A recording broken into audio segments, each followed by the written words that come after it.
කිසිම සමාවල් ලැබෙන්නේ නැහැ පුතා. බල්ලෙක් වගේ කෙල්ලගේ දෙපතුල් ළඟ දන ගස්සනවා කිව්වොත් වචන දෙකක් නැහැ. අනිවාර්යයෙන්ම දන ගස්සනවාම තමයි. අනේ අර ත්‍රිරෝද රතේ අයියා, අහවල් කාර් පාක් එකේ අයියා, අහවල් ක්ලාස් එකේ අයියා මාව අරගෙන ගිහිල්ලා තැන් තැන් වල හෝටල් කාමරවල මාව අමාරුවේ දාලා රාජසිංහ ලේ තියෙන රාජසිංහ පරම්පරාවේ රාජසිංහ ගුරුනාන්සේ හැටියට දනගස්සන එක දනගස්සනවා. රෙදි ටික හොදපෙකෝ රෙදි ටික හොදන්න ඕනේ. ගේ අතු ගාපෙකෝ ගේ අතු ගන්නයි. ඒ වගේ පුජ්‍යලින්ටත් ඒ වගේ දඩුවම් මල්ලක තියෙනවා. ඔය ආදරය කරපු වෙන හැර ගියාද දාලා ගියාද කිසි දෙයකට බය වෙන්න එපා. අනිවාර්යයෙන් මං දින තුනක් ඇතුළත ඔයාට ගෙනත් දෙනවා. ඔයා මැරෙන්න හදන්නත් එපා, වැළපෙන්න හදන්නත් එපා. නිකන් මේ අල්ලපු ගෙදර ගෑණි මට යාළු කරලා දෙන්න. මේ පාර යන කෙල්ලන් මට යාළු කරලා දෙන්න කිව්වට බලලා තමයි ස්ටීට් කරලා දෙන්නේ. කෙල්ල කොල්ලන්ගේ මිල මුදල් ලබාගෙන ඒ කොල්ලව අතහැරලා වෙන සම්මන්ත ඇති කර ගන්නවා. දරු මල්ලෝ 3-4 දෙනා ඉන්න ගෑනු වෙන හොර මිනිලා හොයාගෙන අබුදරුවෝ දාලා යන ගැටලු පුතා මට එනවා. වෙන පුජ්‍යලෙක්ට කාම ආසාවක් ඇති වෙලා නෝ යන්නේ නැත්තම් දරුවෝ 3-4 ඉන්න ගෑණියක් වෙන මිනිහෙක් එක්ක යන්න උවමනාවක් නැහැ නෝ. කාම ආසාව. ඒ තිත්ත බන්ධනේ මගෙන් කපලා ඉවත් කරලා බැලලියක් වගේ වහලියක් වගේ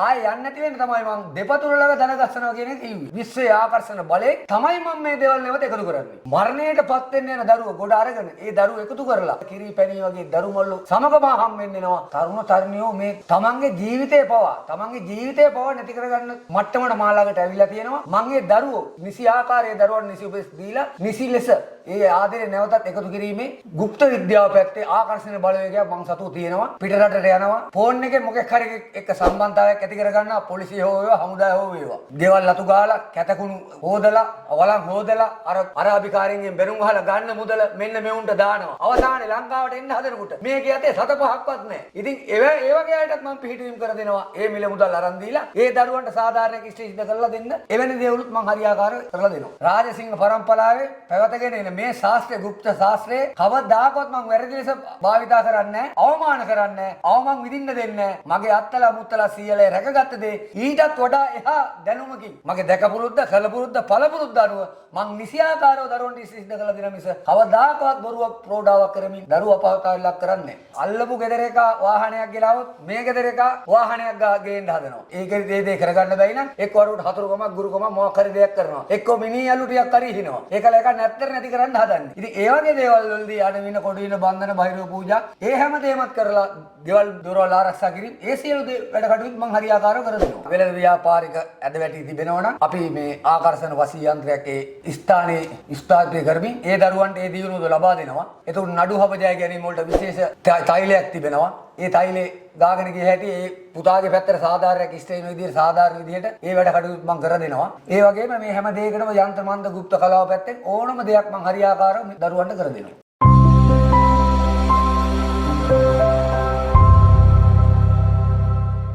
ගණේෂ් ටීවී නාලිකාව මගින් ඉදිරිපත් කරනු ලබන මෙම වැඩසටහනේදී සම්පත්දායකයා විසින් කරනු ලබන ප්‍රකාශ වූ අනාවරණයන්ගේ පූර්ණ වගකීම ඔහු සතු වන අතර සමාජගත වන තොරතුරු සහ මතයන්ගේ හිමිකාරීත්වයද ඔහු සතුවේ.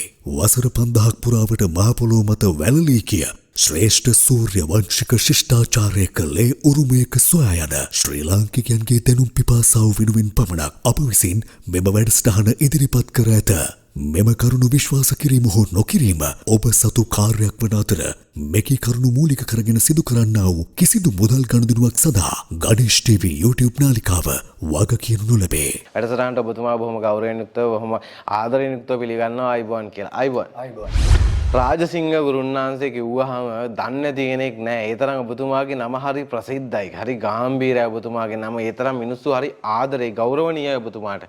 මේ තරම් මේ මිනිසුන්ගේ ජනතා ප්‍රසාදයක් ආදරයක් ඔබතුමාට ලැබිලා තියෙන්නේ කොහොමද? පුතා පළවෙනි කාරණය මම සබරගමුවේ නම්ලත් රාජසිංහ පරම්පරාවේ අන්තිම පුරුක රාජසිංහ ගුරුන්නාන්සේ මට මේ වගේ ජනප්‍රියතාවයක් ලැබෙන්නේ මගේ තියෙන යන්ත්‍ර මන්ත්‍ර গুপ্ত විද්‍යාව පැත්තේ දස්කම් විස්කම් අනුව. ඉතින් ඒ වගේම මම මේ කටයුතු පුතා කරගෙන යන්නේ මම පොතේ පතේ දැනුමට ඉහළ මට්ටමක මම කලපුරුද්ද දැකපුරුද්ද පළපුරුද්ද අනුව මේ යම් යම් දේවල් හරියාකාරව නිසියාකාරව ඒ දරුවන්ට සිද්ධ කරලා දෙනවා. හරි දැන් ඔබතුමා අපිත් එක්ක වැඩසටහන් කලින් කරලා තියෙනවා. නමුත් මෑත කාලේ ඔබතුමාව සම්බන්ධ කරගන්න බැරුණා. දැන් අවුරුද්දක් දෙකක් තුනක් ඇතුළේ ඔබතුමා සම්බන්ධ කරගන්න බැරුණා. ඒ තරම් ඔබතුමා කාර්ය බහුලයි. ඒ තරම් අපි කතා කරන දවසේ ඔබතුමා වැඩකට ගිහිල්ලා මෙහි වැඩක් අද මෙහි වැඩක්. ඒ තරම් ඔබතුමාට වැඩ තියෙනවා මේ රට ඇතුලේ මේ මාධ්‍ය සංදර්ශන දාන මීඩියා වලට එන්නවට වඩා. ඉතින් දැන් ඔබතුමාට මේ තරම් මේ වැඩ තියෙනවා ලංකාවේ ගොඩාක් ගුරුන්වහන්සේලා ඉද්දී ඔබතුමාට මේ තරම් වැඩ එන්නේ කොහොමද? පරම්පරාවෙන් කියලා ඔබතුමා කිව්වා. දැන් ඔබතුමාගේ මොකක්ද මේ පරම්පරාව රාජසිංහ පරම්පරාව කියන්නේ? රාජසිංහ පරම්පරාව කියන්නේ පුතා සබරගමු ගත්තොත් සබරගමු ඓතිහාසික සුමන සමන්දේ වැඩ ඉන්න රටේ ඓතිහාසික නම්ලත් සුද්දාට පවා දැනපු රාජසිංහ පරම්පරාවේ අවසාන පුරුකෝණම රාජසිංහ මට කළ පුරුද්ද දෙක පුරුද්ද පළ පුරුද්ද අනුව දරුවෝ මාව සොයාගෙන ඇවිල්ලා මාහට සංදර්ශන රඟපාන්න අවශ්‍ය නැහැ. මට ඒ රාජකාරී හරියාකාරව දරුවෝ මාර්ගෙන් ලබා දෙනවා. මම ඒ රාජකාරී හරියාකාරව නිසියාකාරව දරුවන්ට ඉෂ්ට සිද්ධ කරලා දෙනවා. පුතා අද ගත්තාම ගුරුන්වහන්සේලා নানা ප්‍රකාර විදිහට අර දේ කරනවා මේ දේ කරනවා සද්ද දානවා ඒ වගේ දේවල් කරනවා. නමුත් මම පරම්පරාවකින් පැවතගෙන රාජසිංහ ලේ තියෙන රාජසිංහ පරම්පරාවේ රාජසිංහ ගුරුන්වහන්සේ හැටියට මට ඕනෑම දෙයක් ඒ ආකාරයෙන් දරුවන්ට සිද්ධ කරලා දෙන්න පුළුවන්. හරි. දැන් ඔබතුමා මේ ශේෂ්ත්‍රයට ඇවිල්ලා මේ වෙද්දි කොච්චර කාලයක් වෙනවද? ඔබතුමා දැන් කොච්චර කාලයක් ගුරුකම් වැඩ කරනවද? පුතා මාගේ අත්තා මුත්තා කිරිත්තා පණත්තා කිරිත්තා කාලේ ඉඳන් මම මේ වැඩ කටයුතු මගේ අත්තගෙන් මුත්තගෙන් සිය මට ලැබිලා තියෙනවා. මම අවුරුදු 6 ඉඳලා මේ පොතේ පතේ දැනුම මගේ ගුරු බෞතුන්ගෙන් ඒ අත්තලා මුත්තලාගෙන් දැන අඳුනගෙන මම මේ ශේෂ්ත්‍රයට ඇවිල්ලා මේ රාජකාරී කරන්න පටන් ගත්තා. මේ පුතා අවුරුදු 26ක් වෙනවා. අවුරුදු 26ක්. අවුරුදු 26ක් කියන්නේ ලේසි පාසු කාලයක් නෙමෙයි. ඔබතුමා ගාවට තරුණ තරුණියෝ ගොඩක් එනවා. තමන්ගේ ආදරය දාලා ගියා, තමන්ගේ පෙම්වතිය දාලා ගියා, පෙම්වතා දාලා ගියා කියලා. මෙහෙම එන තරුණ තරුණිය මොනවද ඔබතුමාට ඇවිල්ලා කියන්නේ? අද කාලේ ගත්තාම පුතා තරුණ තරුණියෝ මේ ගැටලු නිසා තමන්ගේ ජීවිතේ පවා නැති කරගන්න මට්ටමට මාළඟට ඇවිල්ලා තියෙනවා. මගේ දරුවෝ නිසි ආකාරයේ දරුවන් නිසි උපදෙස් දීලා නිසි ලෙස ඒ ආදරේ නැවතත් එකතු කිරීමේ ගුප්ත විද්‍යාව පැත්තේ ආකර්ෂණ බලවේගයක් මං සතුව තියෙනවා. මම මේ දේවල් වලින් තමයි පුතා මේ දරුවෝ මරණයටපත් වෙන්න යන දරුවෝ ගොඩ අරගෙන ඒ දරුවෝ එකතු කරලා අද මට උදාහරණ වශයෙන් පෙන්වා දෙන්න පුළුවන්. ඒ දරුවෝ අද කිරි පැණි වගේ දරුමල්ලු සමගම හම් වෙන්නවා. අනේ ගුරුනාථතුමා කියලා අවුරුද්දක් ගානේ. මොනවද ඊගොල්ලන්ට තියෙන ප්‍රශ්න? අද කාලේ ආදරේ සම්බන්ධ මොනවද තියෙන ප්‍රශ්න? අපි හැම පැත්තෙන්ම ගත්තාම හැම පැත්තෙන්ම ගැටලු. ඉතින් අද ගත්තාම පුතා අපට දකින්න ලැබෙනවා අද කාලේ කෙල්ලෝ අනාථ කරලා දාලා ගිහිල්ලා යම් ප්‍රයෝජන ලබාගෙන ඒ කෙල්ලෝ අනාථ කරලා දාලා ගිහිල්ලා කෙල්ලෝ කොල්ලන්ගේ මිල මුදල් ලබාගෙන ඒ කොල්ලව අතහැරලා වෙන සම්මත ඇති කර ගන්නවා. ඒ වගේම අද ගත්තාම අපිට මේ ශේෂ්ත්‍රයේ ඉන්න මට නිතර අත්දැකීම් බහුල කෙනෙක් වශයෙන් මම මේ දේවල් කියන්නේ දරුමල්ලෝ 3-4 දෙනා ඉන්න ගෑනු වෙන හොර මිනිලා හොයාගෙන අබුදරුවෝ දාලා යන ගැටලු පුතා මට එනවා. මම ඒ අබුදරුවන්ගේ ඒ දේවල් නිසි දේවල් හරියාකාරව ඉෂ්ට සිද්ධ කරලා දීලා ඒ දරු පවුල් නැවත එකතු කරලා දීලා ඒ අමුසමියෝල එකතු කරමින් ඒ දරුවන්ට නිසි සාධාරණයක් ඉෂ්ට සිද්ධ කරලා දීලා තියෙනවා. කොහොමද දැන් එහෙම තමන්ගේ මිනිහා තමන්ගේ ආදරණීය දරුවෝ දාලා යන ගෑනු කෙනෙක්. ඒ කියන්නේ තමන්ගේ පවුල එපා වෙලානේ එහෙම කෙනෙක් යන්නේ. එහෙම එපා වෙලා යන කෙනෙක් කොහොමද නැවත ගෙන්නන්නේ? මොකක්ද ඒකට තියෙන බලවේගය ඔබතුමා ගාව? පුතා මම අර කලින් කිව්වා වගේම මේ රාජසිංහ පරම්පරාවේ අන්තිම පුරුකවන මට යම්කිසි ගුප්ත විද්‍යාව පැත්තේ යంత్ర මන්ත්‍ර පැත්තෙන් යම්කිසි බලවේග තියෙනවා. ඒ බලවේග එකතු කරගෙන විශ්වයේ ආකර්ෂණ බලයෙන් තමයි මම මේ දේවල් නැවත එකතු කරන්නේ. දින කීයක් ඇතුළත පුළුවන්ද වැඩේ? මට පුතා දින 3ක් දින 7ක් ඇතුළත ඕනෑම හැරගිය දෙදෙනෙක් සාධාරණ හේතුන් මත එකතු කරන්න පුළුවන්. ඕනිම දෙන්නේ. ඕනිම දෙනෙක් කියන්නේ මෙහෙමයි. නිකම් මේ අල්ලපු ගෙදර ගෑණි මට යාළු කරලා දෙන්න මේ පාර යන කෙල්ලන් මට යාළු කරලා දෙන්න කිව්වට ඒ දේ මං හරියාකාරව ඒක බලලා තමයි ඉෂ්ට කරලා දෙන්නේ. හරි දැන් සමහර කවුරු හරි කෙනෙක් කතා කරලා කිව්වොත් අනේ මම මෙන්න මෙයාට කැමති. එයයි මායි යාළු වෙලා හිටියා ටික දවසක්. යාළුවෝගේ කතා බහ කළා. හැබැයි මං එයාට ආදරේ. එයා මට ළඟා කරලා දෙන්න, එයා මට ලබලා දෙන්න කියලා කිව්වොත් ඒ වගේ වැඩක් දවස් කීයක් ඇතුලේ කරලා දෙන්න පුළුවන්ද? හරියාකාරව ගත්තාම ඒ දෙන්නගේ ග්‍රහ දෝෂ, ග්‍රහාපල, හිරිහැර, බාධක, කම්කටොළු සියල්ල මම බලන්න ඕනේ පුතා. බලලා ඒ දෙන්නට ගැළපීමක් තියෙනවද කියලා නිසියාකාරව බලලා තමයි මේ වැඩේ බාරගන්නේ. හරියාකාරයේ දෙන්න ගැළපීමක් තිබිලා ඒ දෙන්නට එකතු වීමේ ආකර්ෂණ බලයක් තිබුණොත් මම නිසියාකාරව දින 3ක් ඇතුළත ඒ දේ ඉෂ්ට සිද්ධ කරලා දෙනවා. දැන් ඔබතුමා කිව්වා එක තැනකදී මේ ගෑනු ළමයි එනවා අනාථ කරලා දාලා පිරිමි ගිහිල්ලා යම් ප්‍රයෝජන අරගෙන මේ වගේ අසරණ වෙච්ච ගෑනු අය තරුණ කෙල්ලෝ එනවා කියලා. එහෙම කෙනෙක් ආවොත් කොහොමද යාට පිටක් වෙනට දාලා ගිහිල්ලා එයාව අනාථ කරලා ගිය කෙනා නැවත ගෙනත් දෙනවද? එහෙම ගෙනත් දෙනවා නම් කොහොමද ගෙනත් දෙන්නේ? අද කාලේ ගත්තාම පුතා අනාථ කරලා ගිය දරුවෝ තමන්ගේ අම්මලා එක්ක එනවා, තමන්ගේ යාළුවොත් එක්ක එනවා. කියා ගන්න බැරි අය බොහොම දුකෙන් දුරකථන ඇමතුම් වලින් මට කියනවා අනේ අර ත්‍රිරෝද රථයේ අයියා අහවල් කාර් පාක් එකේ අයියා අහවල් ක්ලාස් එකේ අයියා මාව අරගෙන ගිහිල්ලා තැන් වල හෝටල් කාමරවල මාව අමාරුවේ දාලා ඒ නානා ප්‍රකාර දේවල් මට පවසනවා. ඒ කිසිම දඩේකට මේ රාජසිංහ ගුරුනාථගේ කිසිම සමාවල් ලැබෙන්නේ නැහැ පුතා. බල්ලෙක් වගේ කෙල්ලගේ දෙපතුල් ළඟ දන ගස්සනවා කිව්වොත් වචන දෙකක් නැහැ. අනිවාර්යයෙන්ම දන ගස්සනවාම තමයි. දැන් අර ඔබතුමා කියවනේ අනියම් සම්බන්ධතා ඒ කියන්නේ තමන්ගේ දරුවෝ සහ තමන්ගේ බිරිඳව තමන්ගේ දරුවෝ සහ තමන්ගේ ස්වාමියව දාලා යන ගෑනු කෙනෙක් ගෙන්නනවා කියලා ඔබතුමා කියවනේ. එහෙම ගෙන්නන්න දැන් එතන අනියම් සම්බන්ධයක් කඩන්න ඕනේ. ඒක කඩන්නේ කොහොමද? ඒ විදිහට කරන පුතා ඒකට තිත්ත බන්ධනේ තියෙනවා. කාම තිත්ත බන්ධනේ යොදලා ඒ තැනැත්තියට ඇති වෙලා තියෙන කාම ආසාව ඒ තිත්ත බන්ධනේ මගින් කපලා ඉවත් කරලා නැවත වතාවක් තමුන්ගේ අබුසමිය ළඟට බැලලියක් වගේ වහලියක් වගේ ගෙනලා දෙන්න මට පුළුවන්. දැන් එහෙම දාලා ගියේ ඒ ගෑනු කෙනාගේ හිතේ අර මනුස්සයා ගැන ආදරයක් තිබුණේ නැහැ නේ. එතකොට ඔබතුමා නැවත මේ බලෙන් වශීගුරුකමක් කරලා එයාව ගෙනත් දුන්නට පස්සේ නැවත ආදරේ කරයිද?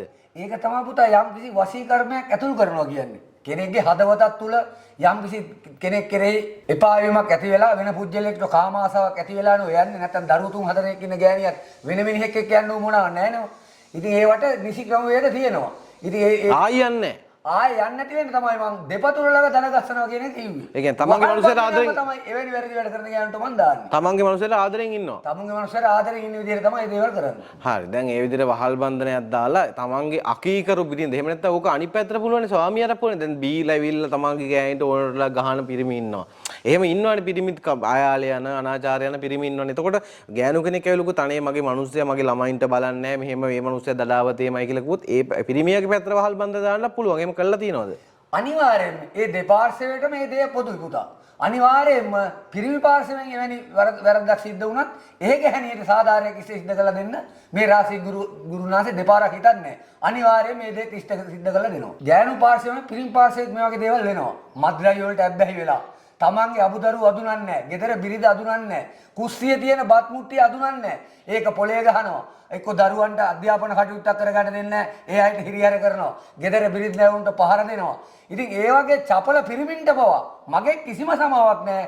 අනිවාර්යයෙන් මේ බිරිඳ ළඟ දන ගස්සන එක දන ගස්සනවා. බිරිඳ කියන හැටියට ඉන්න. රෙදි ටික හොදපෙකෝ රෙදි ටික හොදන්න ඕනේ. ගේ අතු ගාපෙකෝ ගේ අතු ගන්නයි. ඒ වගේ පුජ්‍යලින්ටත් ඒ වගේ දඩුවම් මල් ළඟ තියෙනවා. අනිවාර්යයෙන්ම ගෑණියේ දෙපතුල් ළඟ දන ගස්සනවා ගොත් දන ගස්සනම තමයි වචන දෙකක් නැහැ. දැන් ඔබතුමා ගැන ගොඩක් ඔය පිටරටින් නෑ කතා කරනවනේ රාජසිංහ ගුරුතුමා කියන්නේ අපි මේ ලංකාවේ ගොඩක් හොර ගුරුන්වහන්සේලට අහු වුණා අන්තිමේ අපිව බේරගත්ත රාජසිංහ ගුරුතුමා කියලා තමයි ගොඩක් ඔය පිටරටින් නෑ අපිට කියන්නේ. දැන් ඔබතුමා ගැන එහෙම පිටරටේ කතා කරන පිටරටයටත් ගොඩක් පිට වෙලා ඇතිනේ ඔබතුමා. පිටරට ගෑනුවයට මොනවද තියෙන ප්‍රශ්න? අද ගත්තහම පුතේ විදේශගත විශේෂයෙන්ම දියණියන් තියෙන ගැටලු. පිටරටට යනවා ෆෝන් එකේ මොකෙක් හරි එක්ක සම්බන්ධතාවයක් ඇති කර ගන්නවා පොලිසිය හෝ වේවා හමුදාය හෝ වේවා. ගෙවල් අතු ගාලා කැතකුණු හොදලා වලන් හොදලා අර අභිකාරියෙන් බැනුම් අහලා ගන්න මුදල මෙන්න මෙවුන්ට දානවා. අවසානයේ ලංකාවට එන්න හදනකොට මේකේ යතේ 7-5ක්වත් නැහැ.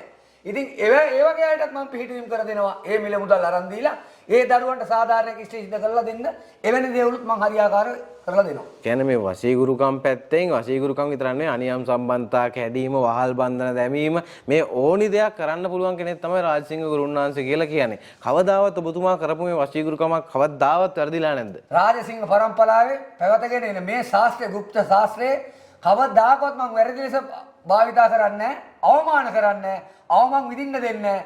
මගේ අත්තලා මුත්තලා සීයලේ රැකගත්ත දේ ඊටත් වඩා එහා දැනුමකින් මගේ දැකපුරුද්ද කලපුරුද්ද පළපුරුද්ද අනුව මං නිසියාකාරව දරුවන්ට සිද්ධ කළ දෙන මිස කවදාකවත් බොරුවක් ප්‍රෝඩාවක් කරමින් දරුවා අපහසුතාවයක් කරන්නේ හරි දැන් මේ ශේෂ්ත්‍රමේ වශීගුරුකම් වලින් ටිකක් එහාට ගියාම මේ වශීගුරුකම් කරන්න අමුසැඹිව අතර ප්‍රශ්න ඇති වෙන්න, ගෙවල් දොරවල් ප්‍රශ්න ඇති වෙන්න බලපානවනේ. ඒකේතර භූමියේ ඇති වෙන විවිධාකාර දෝෂ, බාහිරව දෝෂ කියයි, කවුරු හරි කරපු දෙයක් කියයි. මෙන්න මේ දේවල් හින්දාත් ගෙදර ඉන්න අමුසැඹිව අතර ප්‍රශ්න ඇති වෙලා, දෙන්න දෙමහල් අතර ප්‍රශ්න ඇති වෙලා, ගෑනින්ට මිනිහා එපා වෙලා මේ වගේ ප්‍රශ්න වෙනවා. මෙහෙම ගෙදරක දෝෂයක් තිබ්බොත් ඒවට මොකද්ද කරන්න පුළුවන් ඔබතුමාට?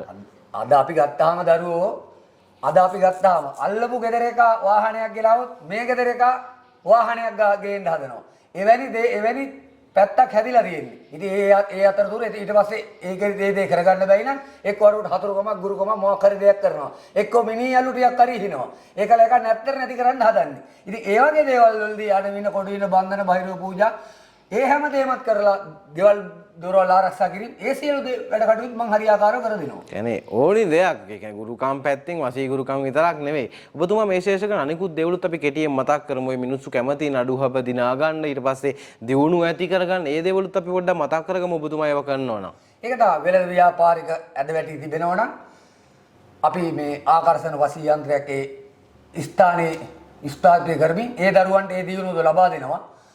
ඒ වගේම එතකොට නඩු හබ ජය ගැනීම වලට විශේෂ තෛලයක් තිබෙනවා. ඒ තෛලේ ගාගෙන ගිය හැටි ඒ පුතාගේ පැත්තට සාධාරණයක් ඉෂ්ට වෙන විදිහට සාධාරණ විදිහට ඒ වැඩ කටයුතු මම කර දෙනවා. ඒ වගේම මේ හැම දෙයකටම යන්ත්‍ර මන්ත්‍ර গুপ্ত කලාව පැත්තෙන් ඕනම දෙයක් මම හරියාකාරව දරුවන්ට කර දෙනවා. ඕනිම දෙයක්. ඒ කියන්නේ යంత్ర මන්ත්‍ර ගුරුකම් පැත්තෙන් අධි හෝනියම් පැත්තෙන් මේ ජ්‍යොතිෂ පැත්තෙන් ඕනි දෙයක් කරන්න පුළුවන් හින්දා තමයි රාජසිංහ ගුරුන්නාන්සේ කියලා මේ ගුරුකම් ශේෂ්ත්‍රයේ රජෙක් වගේ වැජබිලා ඉන්නේ. ඉතින් ජීවිතේ ඔයගොල්ලන්ගෙත් නොවිසඳුණු ප්‍රශ්න ඇති නොවිසඳුණු ගැටලු ඇති ජීවිතේ කාටවත් කියා ගන්න බැරි තරම් ඔයාම තනියෙන් අඬා පසුතැවිලි වෙන හේතු ඇති වාට රැයට කොට්ටේ බදාගෙන ඔයා අඬන නැති අනේ කාට කියන්නද මේ දුක කියලා. ඒ දුක කියන්න තමයි මේ දුරකථන අංකය දාලා තියෙන්නේ. මේ දුරකථන අංකයට කතා කරන ඔයාගේ ජීවිතේ තියෙන හැම ප්‍රශ්නයකටම විසඳුමක් ලස්සන විසඳුමක් ලබා දී රාජසිංහ ගුරුන්නාන්සේ. ඉතින් ඔබතුමාටත් අපි ස්තුතිවන්ත වෙනවා. ඔබතුමාගේ ජීවිතේ කැප කරන්න මේ රටේ මිනිස්සු වෙන මේ රටේ මිනිස්සුන්ට පිහිටක් වෙන්න. ඔබතුමාටත් අපි ස්තුතිවන්ත වෙනවා. ඉතින් ඒ හැම දෙයකටම බොහොම ස්තුතියි. අයබෝන්. අයබෝන්.